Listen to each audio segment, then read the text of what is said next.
बिस्मिल्लाहिर्रहमानिर्रहीम। अल्हम्दुलिल्लाह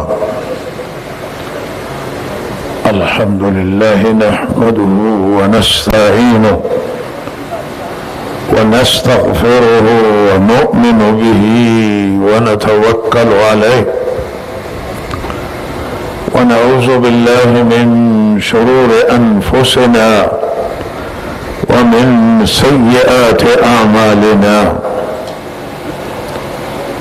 वनऊज़ु बिल्लाहि मिन शुरूरि अनफुसिना वमिन सय्यिआति आमालिना मन यहदिहिल्लाहु फला मुज़िल्ल लहु वमन युज़लिल्हु फला हादिय लहु वअशहदु अन ला इलाहा इल्लल्लाह वहदहु ला शरीक लहु वअशहदु अन्न सय्यिदना व नबियना व मौलाना मुहम्मदन अब्दुहु व रसूलुहु सल्लल्लाहु तआला अलैहि व अला आलिहि व सहबिहि अजमईन।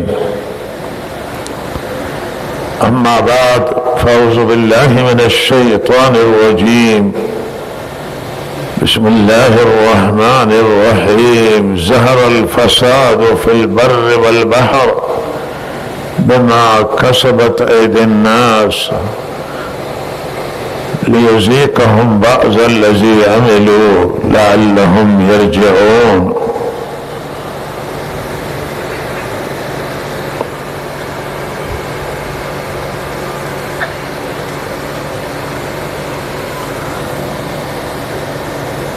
फसादी के दर आया मतरह शुदा हस्त इंजा हम मुराद तगयरात हस्त। तगयरात या तगयरात नामुलायम वन्ना मुसाइब या बिगिन दिगर गुनी हाये के बेजर इंसान दर शराइत दुनिया बेवजूद आमादा अस्त। इन्हार अल्लाह बरमी गर्दे बे अंच के इंसान हा अंजाम दादान कसबत ऐदे नास अंच के मर्दम कसब करदान व अंजाम दादान मुराद मासियतन गुनाहन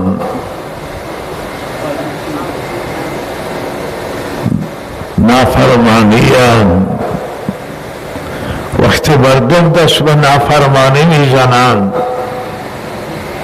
तमर्रुद सूरत में गिरे, फिस्क सूरत में गिरे, गुनाह सूरत में गिरे कि ये खुदश तगयीर व दिगर गुनियत दर वजीफे इंसान शरह के वजीफे इंसान व वजीफे बंदे बंदगी हस्त। वजीफे हमें इंसान हा अब्दियत है, गुलामी है। गुलाम हक न दारे कि अस फरमाने आगास नाफरमानी मुकोने सरफीसी मुकोने इंसान हक न दारे के फरमान बिबुरे बल्कि ताते फरमाने अल्लाह बादशाह इंसान हा बायद अस अल्लाह इताअत कोनान फरमान बिबरान गोश बे फरमान बशान हक न दारे बशर व इंसान कि दस्त बे जुल्म बेजने, दस्त बे गुनाह बेजने, हमें ना हक कर नाशाकिरी बकोने बेहुकूक दिगारान जुल्म बकोने दर हक के खुदश जुल्म बकोने। ये हक का इंसान ना दारे वक्त इंसान तगयीर भी करे अज मसीह खारिज भी से اینطور فهمیده میشه از قرآن که قرآن میفرماید طبیعت هم متغیر میشه، چرا که در اصل فطرت بعد انسان مطیع فرمان بردار الله باشه و همه کائنات و جهان به اعتبار اصل خلقت و فطرت که برای منفعت انسانه و الله می فرماید که من اینها برای نفع شما پیدا کردم. والذی خلق لكم ما فی الارض جمیعا، جمیع موجودات به نفع انسان اندازه گیری شده و به نفع انسان خلق شده است. همه بر و بحر، دریا و خشکی، کوه و دشت و صحرا، همه این فضا، ماه و خورشید و ستارگان و بلکه در سوره غالبا در سوره مبارکه جاسیه الله میفرماید تمام ای آسمان و زمین را من به نفع شما تسخیر کردم و لحاظ ای آسمان ها هم به نفع انسانان، به ضرر انسان نیستن. توی همین مسیر اینا به وجود آمدن، ولی وقتی که انسان تغییر میخوره، در خود تغییر ایجاد میکنه، گرفتار فساد میشه، الله این کائنات هم برخلاف منافع انسان، برخلاف نفع انسانینا تغییر پیدا میکنن. هوا فاسد میشه، فساد در بارندگی میآید، فساد در زمین میآید، فساد در فضا و جو میآید و لحاظ این تغییرات برای چیه؟ چرا این تغییرات به ضرر ما شکل میگیره؟ برای آن که ما در مسیر تغییر ایجاد کردیم، ما متغیر شدیم، ما او انسان نماندیم که گوش به فرمان الله، ما او انسان نماندیم که از الله اطاعت کنه و فرمان ببره. ما فرمان بریدیم، از ما و از جهانیان چه اعمال داره به سوی الله بلند میشه؟ شما امروز این یک نگاه به قره خاکی بیندازید، ببینید توی قره خاکی جایی که مسکن انسان ها، سکونت انسان هاست، بود و باس بشره و اینها همه برای بشر خلق شدن، برای موجود دیگه که اینا را خلق نکرده. موجودای دیگر هم برای انسان الله خلق کرده است. بشر داره چه کار میکنه امروز؟ چه جنایات امروز از دست بشر انجام میگیره، چه کارایی را میکنه بشر؟ چه خونریزی های در این زمین انجام میگیره، چقدر خونهای ناحق ریخته میشن. بشر چند از انحراف پیدا کرده، از مسیر خارج شده، از عقل خارج شده، از عقلانیت بیرون رفته است. بشر چه کارایی را امروز توی دنیا انجام میده؟ چه جنایات امروز توی دنیاست؟ با این سلاحهای مخرب امروز، جنگ امروز مثل جنگای گذشته نیست. جنگ امروز جنگ ویرانگره، جنگ تباه کننده، جنگ امروز آتشه و بدترین نوع آتش جنگ امروز جهنم کامله. تو این جنگ ها چقدر انسان ها کشته میشه، چقدر خونهای زن و بچه و پیر و ضعیف و انسانهای ناتوان که از خود قدرت دفاع ندارند، قدرت فرار هم ندارند، هیچ نوع دفاعی در مقابل ندارند. تو این جنگ ها چند از تباهکاری، چند از نقصان مال جان، جنگ ها وحشیانه و ویرانگر، اینها به دست چه کسانی انجام میگیریم؟ بشره.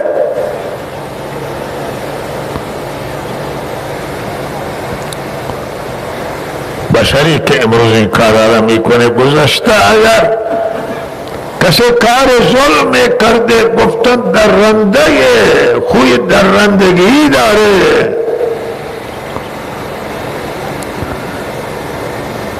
به حیوانای درنده و وحشی تشبیه دادن. امروز نمیشه این تشبیه برابر نیست. حیوانات اینا درندگی ندارن که انسان داره. انسان با این ابزار، با این حالات، با این امکانات تباه میکنه و ویران میکنه، شهرها را ویران میکنه، بشر را نابود میکنه. چقدر ظلمه، چقدر فساده، چقدر گناهه، چقدر خلاف عقله و چه جنایت و گناهه که سر آدم پایین میفته. مایه افته برای بشر، مایه سرفکندگی برای انسان. انسانی که یک ذره عقل و شعور درک داشته باشه، مایه افته برای این گناه ها را میبینه. این عمل کرده انسان ها، اگر عمل کرده انسان خوب باشه، مایه سربلندی برای همه انسان هاست، مایه افتخار اگر بشر عدالت خواه باشه، منصف باشه، بشر ترحم داشته باشه، بشر رحم داشته باشه، مایه اقتدای، مایه تأثیر، مایه خوشحالی برای انسان های دیگر.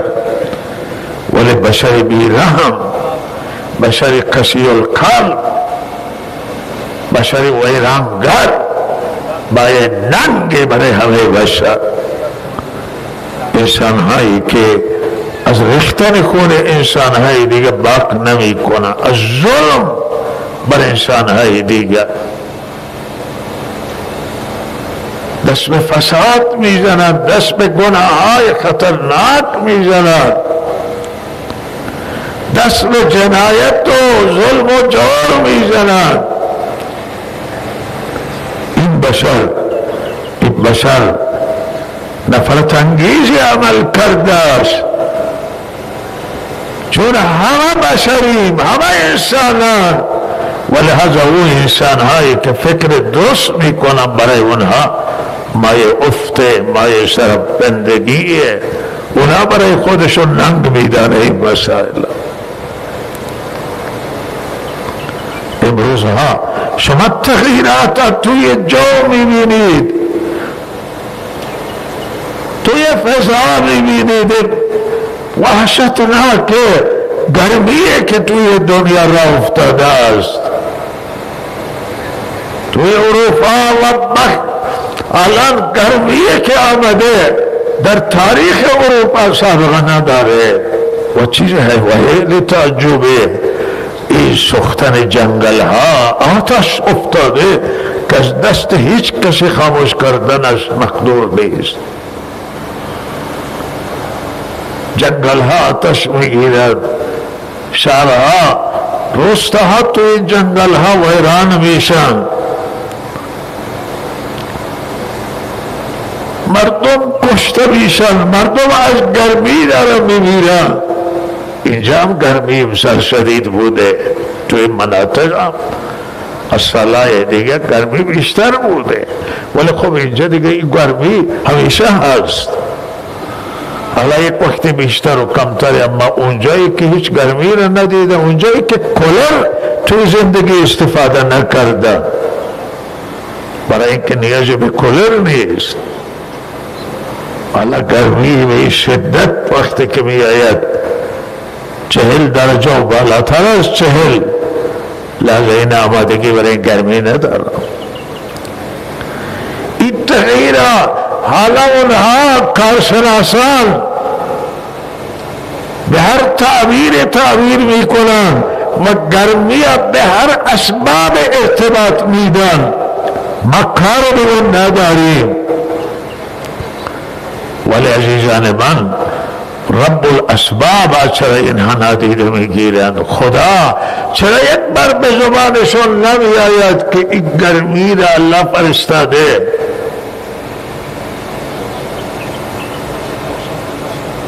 این تغییرات الله ورده، این قحط و خشکسالی و کمبود آب و زلزله و این غبارها، لا ما خودمون حیران میشیم که توی ایران ما ندیدیم، به عمرمون نشنیدیم این غبارها که توی ایران میاد و شهرها را تحت توی تهران جای سرسبز و خوش آب و هوا و حالا سیستان و زاهدان همیشه غبار بوده. طوفان سیستان که وقت راه میفته خاک را بلند میکنه و بر سر این منطقه میریزه. اینها تجربه کردن، برای اینا عادیه. ولی یک بار توی اخبار بود که 12 تا یا 11 استان غبار گرفته. این غبار از کجا می آید؟ چرا اینها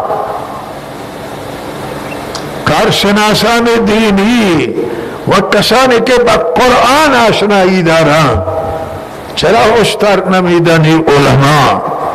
علمای شیعه سنی بالاخره اینها بگن اینها او ذاتی که مدیریت میکنه همه جهان را و تمام جهان در اختیار اوست، برای این اسباب او فراهم میکنه. حالا اسباب ظاهری هم باشه، ولی او اصل مدیریت پروردگار است که همه چیز را الله میفرماید که منم. الله میگه منم که قحط میارم، منم که رحمت ها را نازل میکنم. حضرت ابراهیم میفرماید که الله است که منم مریض میکنه، الله که من شفا میده. چرا جهانیان خدا را نمیبینند؟ چرا مسلمانان امروز توی دنیا الله را نمیبینند؟ چرا به زبان انبیا ما توجه نکنیم؟ چرا به زبان قرآن توجه نکنیم؟ چرا زبان وحی را نفهمیم؟ این همه زلزله تو یک منطقه فرموده که بیش از 100 تا زلزله در ظرفیت چند روز آمده. زمین می لرزه. چرا زمین می لرزه؟ زمین برای لرزیدن نیست، زمین حق نداره به لرزه مگر با اذن الله. و اذا الارض مدت و القت ما فیها و تخلت و اذنت لربها و حقت. اما چیز با اذن الله ہے، با اراده پروردگار. تا اراده الله نباشه زمین نمیتونه بلرزه. کارشناسان پیش بینی میکنن که فلان جا چند سال گفته که در زلزله در تهران میاد و ایران میکنه. چند زلزله نیامد؟ زلزله به دست خود که نیست، زمین به دست خود نیست، فرشتگان به دست خود نیستن. همه مدیریت پروردگار خدا که بخواهد. وقتی خدا نجات بده، اگر این عقیده را داشته نباشه مسلمان نمیشه. معتقدیم که همه چیز در دست پروردگاره، سبب سازه و سبب سوزه. وقتی که نخواهد اسباب آتش میده و میسوزه و کار خراب میکنه. وقتی که بخواهد اسباب برابر میکنه و میسازه و رحمتش میآید. الله را باید ببینیم. چرا جهانیان کتاب نمیبینن؟ مسلمانان کجان که به قرآن عظیم الشان مراجعه کنند؟ ببینید که قرآن چه تعلیمی داره، چه درسی داره. چرا امروز قرآن توی زندگی مسلمانان نیست مگر خیلی کم؟ چرا تعلیم آن حضرت و سیره پاک آن حضرت امروز توی زندگی ما نیست؟ و این آفت ها توی دنیا سرازیر شده. اینا عذابن، اینا را الله برای تنبیه می آورد. اینا فسادن، تغییراتن. میگن که شرایط اقلیمی تغییر خورده. همین قرآن میگه که ظهر الفساد فی البر. همین قرآن میگه فساد. شرایط اقلیمی تغییر بخوره، شرایط عوض بشه. شرایط سرد بوده الان گرم بشه، شرایط بارانی بوده باران به کثرت ببره الان شده خشک. شرایطش جو آرامی بوده الان طوفان ها را افتادن، الان غبار را افتاده. این فساد همینه و این فساد برمیگرده. الله میگه به ما کسبت اید الناس، اونچه که دست مردم انجام داده، مردم با دستایشون انجام دادن. اون فساد و تغییری که در مردم شکل گرفته که نباید شکل میگرفت. وقتی ما تغییر بخوریم رحمت پروردگار تغییر میخوره. برنامه های الله که به نفع انسانان تغییر میخوره به ضرر انسان. بشر چرا جلوی خون ریزی را نگیره؟ بشر چرا جلوی ظلم نگیره؟ بشر چرا بر عدالت اتفاق نکنه، بر اجرای عدالت، بر انصاف اتفاق نکنه؟ بشر بر اقلانیت چرا اتفاق نکنه؟ بشر چرا با الله در بیفته؟ چرا با الله تعالی روبرو بشه؟ خلاف آنچه که الله تعالی فرموده انجام بده. چرا زمین صالح خدا را و زمین مفید خدا را بشر بزنه و گناهش فاسد کنه؟ بشر زمین الله را تباه کنه به معصیت و گناه و نافرمانی. و اونچه که الله میگه نکنید بکنه، آنچه که الله من بکنه انجام بده، آنچه که الله میگه انجام بدید نده. این فساده و فساد را الله با فساد مقابله میکنن. و همینه که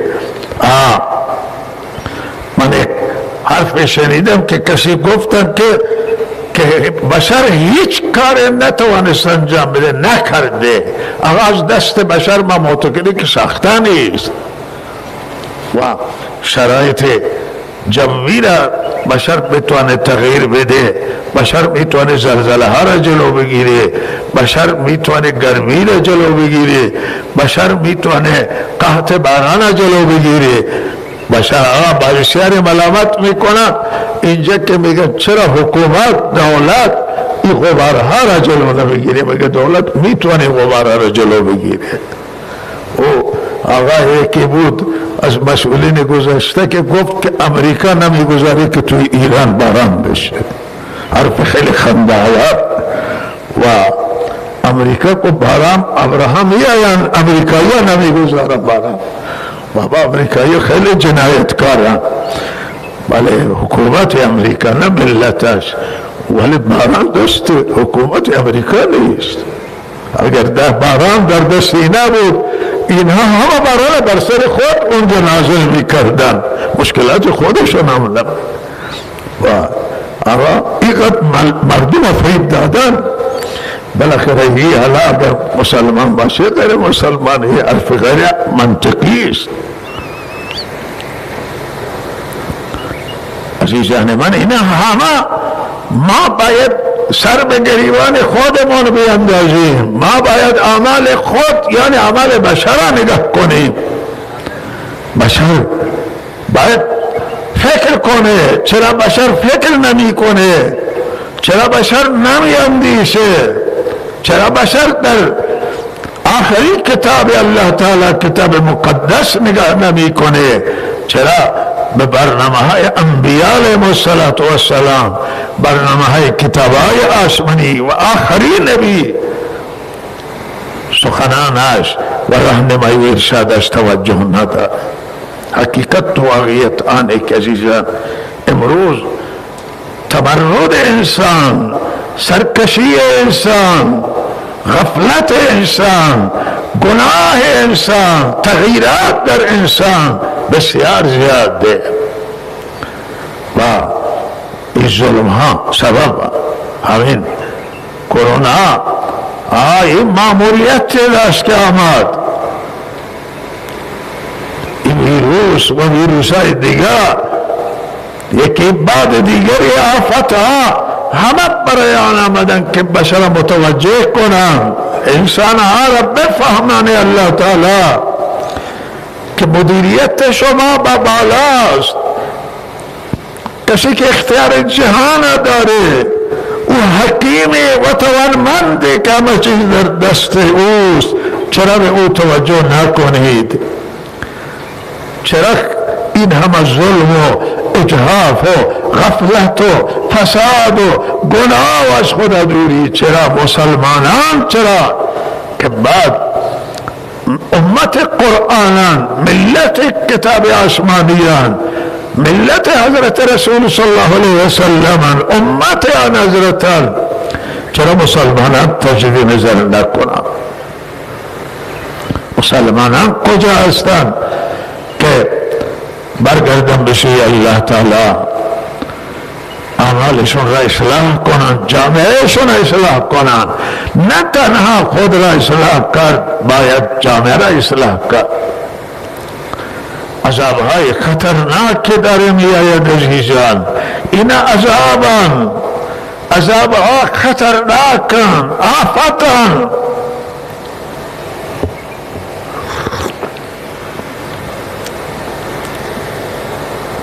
ولهذا راه تنها راه فرار، راه برگشت به سوی الله تعالی است. استغفار و توبه و تضرع و زاریه و اصلاح خود و اصلاح جامعه، اصلاح فساد، این فساد و تغییرات که مردم ایجاد کردند و ما ایجاد کردیم بین اصلاح بشن. اعتیاد نباشه، زنا نباشه، قتل نباشه، مشروبات الکلیان مصرف میشن، حق یتیم ضایع میشه، حق زنان ضایع میشه، حق مردان ضعیف ضایع میشه، حق ضعفا فایمال میراث خورده میشه و به وارث نمیرسه. کاهل نمازیه، زکات داده نمیشن. جنگ ویرانگر اوکراینه، چه انسان های آخر انسان چه اندازه مگر دلش سخت باشه که انسان ها را تحمل ببینه. انسان های ظلمی که توی دنیا انجام میگیرن، انسان های ضعیف و مظلوم و بیگناه کشته میشن، چه اندازه دل سخت باشه که انسان ها را ببینه. و این وحشیگریه که بعض انسان دارد و برنامه همجنس گرایی که توی اروپا و امریکا و خیلی جاست، چه فساده که الله تعالی پیامبر را فرستاده در مقابل همین گناه با شدت پیامبر ایستادگی کرد و تبلیغ کرد. اتأتون الذکران من العالمین و تذرون ما خلق لكم ربكم بل انتم قوم عادون بل انتم قوم مسرفون بل انتم قوم تجهلون. تعبیرهای مختلف قرآن. پیامبر گفت که های مردم، قوم حضرت لوط قوم خودش را میگه های مردم، الله برای شما خانه حلال شما را پیدا کرده. زن و مرد که به یک دیگه حلالن، شما این غریزه جنسیتون تکمیل کنید و شما مرد و مرد تجاوز بکنه. شما تجاوزگرید، شما خوی تجاوز دارید، خوی اسراف دارید، شما جاهلید. و انتم لا تبصرون، شما بینایی ندارید، کورید، کور بدبختید. اینه کوره، اینها جاهلند، اینها تجاوزکارند که امروز متاسفانه اینها تبدیل شدن خودشون به یک قدرت و قانون از اونها حمایت میکنه و این هم به عنوان یک آزادی برای بشر، در حالی که همه اتفاق نظر دارن ولیکن نباید بشر را در همه چیز آزاد گذار. شریعت اسلام هم میگه همه چیز نباید آزاد باشه. بشر حق و احترامش محفوظ، آزادیش محفوظ، اما نه آنجایی که وارونه حرکت بکنه، خلاف عقل بره، خلاف منطق بره، امنیت دیگران سلب بکنه. بشر باید جلو گرفت آنجا و همه دنیا معتقده که آزادی مطلق نیست. بسیاری چیز هم که باید جلو انسان گرفته بشه. این گناهی امروز، این فساد، این غفلت. بشر برای چه آمده در دنیا؟ آمده الله را بندگی بکنه، خدا را، توحید خدا و وحدانیت خدا را قبول کنه. بشر آمده تا در مسیر فطرت بره که دینه، در مسیر فطرت بره که شریعت خداست، در مسیر عقل بره و خلاف عقل و منطق نره. وقت بشر خلاف عقل میره ظلم میکنه، همه ظلم محسوب میشن و لحظه نتیجهش این امروز مشکلات که درهای فتح باز شده، درهای گناه فساد باز شده است، بر و بحر و دریا و خشکی ناامن شده و امنیت از عالم و جهان سلب شده. خطر عذاب الهی است مردم عزیز، خطر آفت. را ببینید کرونا 2 مرتبه برگشته. کجایید شما؟ کجا مردم؟ چرا استغفار نمی کنن؟ چرا توبه نیست؟ چرا سر به سجده نیندازیم و به برگاه خدا تضرع نکنیم؟ فلولا اذ جاءهم بأسنا تضرعوا. وقتی که الله می فرماید که آفت آمد، بلا آمد، خدا به جنگ آمد، باید تضرع کرد. با خدا که نمیشه جنگی، با خدا نمیشه مقابله کرد، با آفات الهی نمیشه مقابله کرد.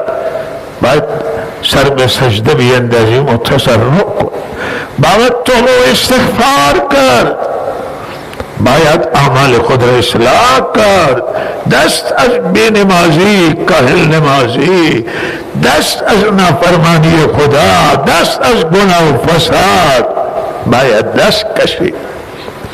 الله من و شما را اصلاح کنه و جامعه بشری را الله اصلاح کنه.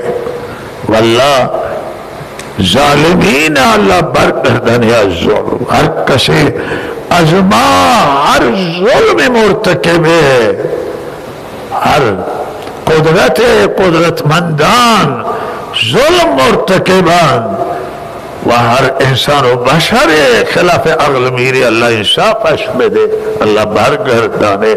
همه باید در فکر اصلاح باش. والله همین میگه لولا ینهاهم الربانیون والاحبار عن قولهم الاسم و اکلهم السحت لبئس ما کانوا. چرا علما و دراویش مردم از گناه من نکرد، از فساد من نکرد؟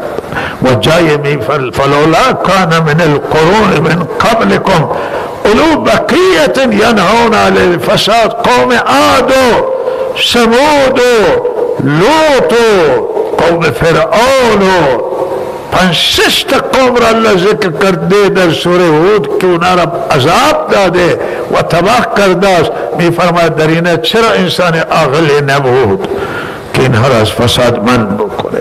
اینا خیرخواه نداشتن، اینا انسان عاقل نداشتن. اغلای قوم کجا بوده که نرسید قبل از عذاب اینها را من بکنه؟ اغلا باید برخیزن، انسانای فهمیده، انسانای خردمند، علما، دراویش، طیفهای مختلف من بکنم مردم از فساد، از مشروبات الکلی، از مصرف مواد مخدرات من بکنه، از انواع ظلم و اجحاف، از نافرمانی. چرا یک دیگر را ما وصیت نکنیم؟ چرا خاموشیم؟ چرا حرف نزنیم برای الله؟ چرا سخن برای الله گفته نشه؟ دانشگاهیان، رئیس سفیدان، معتمدین، علما، فرهنگیان، آدمان خوب، آدمان فهمیده باید بسوی الله دعوت داد، بسوی عمل بس دین دعوت داد، باید دعوت داد به اتباع رحمت للعالمین محمد امین صلی الله علیه وسلم. راه عقل، راه منطق، راه دین، راه درسته. از گناه من نکنیم. چرا خاموشیم؟ چرا وظیفه منی انجام نمیدیم؟ چرا به رسالت خود عمل نکنیم؟ ما مسئولیم، ما امتیم که الله به ما مسئولیت داده، همه بشر مسئولیت داده. رسالت همه انسان هاست که به خوبی و خیر، اجرای عدالت، به معروفات، به کارهای خیر دعوت بدن و از کار شر زشت جلوگیری بکنن، به روی کسی گیر نکنن و حرف بزنند. حرف بزنید، خواهران حرف بزنند.